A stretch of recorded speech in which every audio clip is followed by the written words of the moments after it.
So I'm actually copying this idea from Spike Jonze, who had a bunch of photos that he had taken of Sonic Youth, and for their DVD he put them on some sort of table and he talked about each photo and moved them with his hand, and I'm absolutely 100% ripping him off because I wanted to do a photo section, and so I suggested to Tegan that we do this because it was more interesting than just doing like a slideshow. So anyway, this first photo is the bedroom that Tegan and I had growing up as kids. Lie.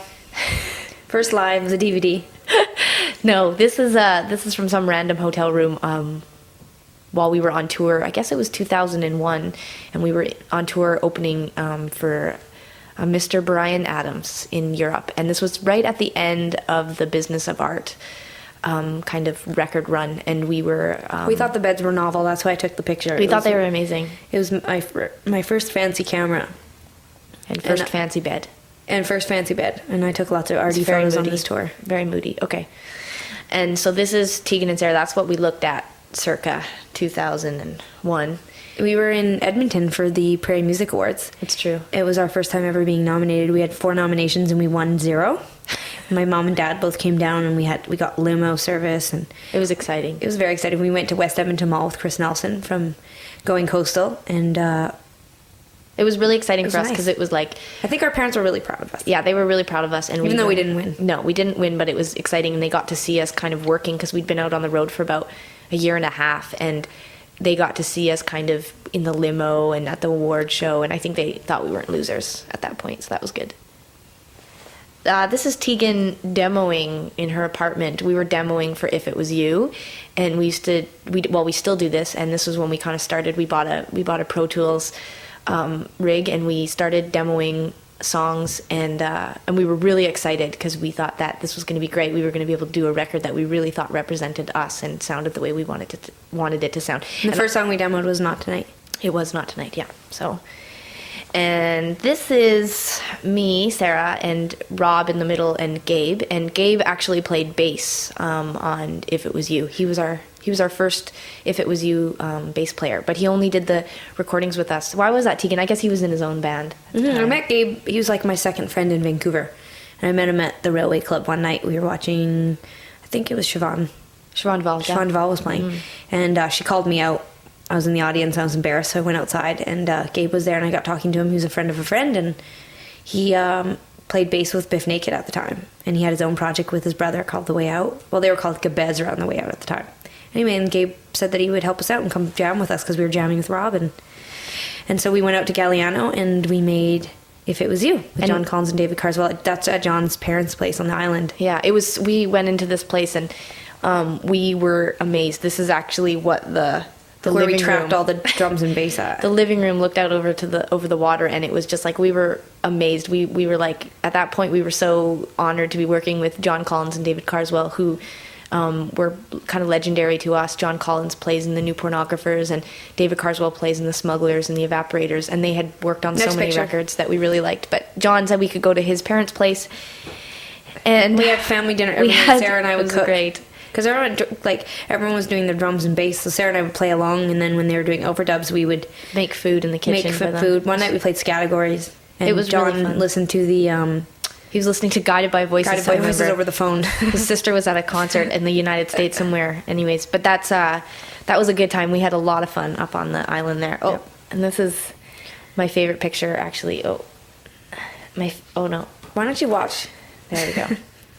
My favorite picture of John and Dave. That was actually when we were. That was in Dave's house in his basement. Yeah, or in his dad's basement in North Van, and we recorded Underwater and Not Tonight, and we sent it to the record and label. I Hear Noises as well. And I Hear Noises to get permission to use John and David for the recording, and Vapor approved of them, so we went over to Galliano and recorded. And there's another picture on Galliano. That's David and I was fooling around on the drums.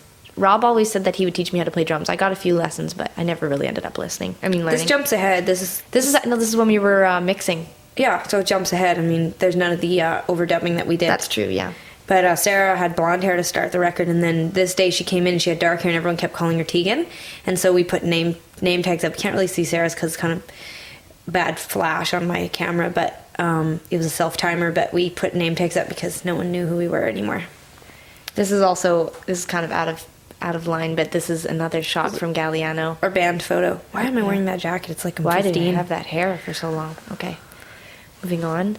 So this was after If It Was You was recorded. This is actually the first tour we did as a band with Rob, and that's Chris Carlson, who joined us to play bass. Both Rob and Chris actually played in Kinney Starr's band, a Vancouver artist that we really, really loved, and both Chris and Not Rob... dead. We love her still. Well, yeah, she's still around. We still love her, but This was at the in time, the back room. This was our first tour together. We flew out to the east coast of Canada, and we toured in a minivan. And there was 5 of us all together, and all of our gear was just like piled up around us. And we were playing all small east coast towns, and that was us in the back room. And then this is early morning in the hotel, or sorry, in the airport in Halifax, and we were flying to Toronto to do Farm Aid, and it was our birthday. And we got turned back at the border. Our visas weren't done. so we're actually sitting in the... We spent 12 hours in the airport on But we were birthday. like stuck in this holding area, and it was horrible. We didn't get through either. No, but there's the minivan I was talking about.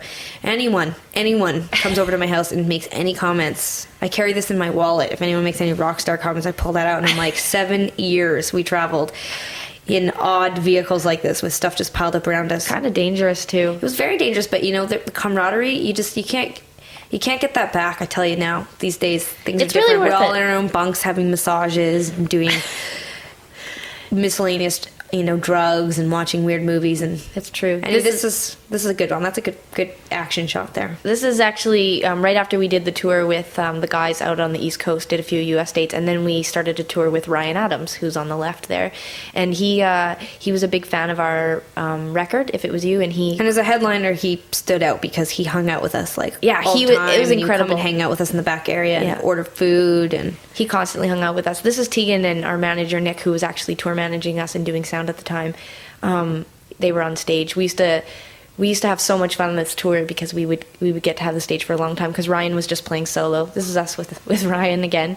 He was great. He was a big fan, which was awesome because it was our first experience going out on the road with someone who knew the music before we actually got there. And he used to come out and he used to start the set with us. He used to play electric guitar on the first 2 songs that we played, and he would sit on the stage every single night and watch our set. And I mean, I still to this day can't think of somebody who's been more we're not even that nice. we're not even nice. Yeah, and he was just so sweet to us, and he was so much fun, and he's such a funny guy. There's Tegan on stage during that tour, looking like a rock star.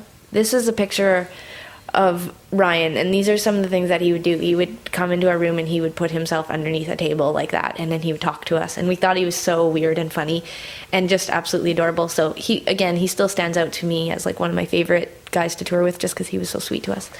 That's Chris and Nick. They were looking at the map. They were in charge of that tour. We drove all over the United States. I think the tour was like over a month, and we played everywhere in the US, and we were in this little minivan trying to keep up with the tour bus and the rock stars. This is after the Ryan Adams tour. We did our first big Canadian headlining tour, and Tegan, you just found those giant posters behind us. They're actually on canvas. One of our friends painted them for us, and they were amazing. They hung by these giant chains. They were completely unrealistic for touring. It was ridiculous. We had to hang them up every night, and it was like a complete nightmare. But they're beautiful. Who did those? Troy did them. Troy Nixie did them. This is what we upgraded to after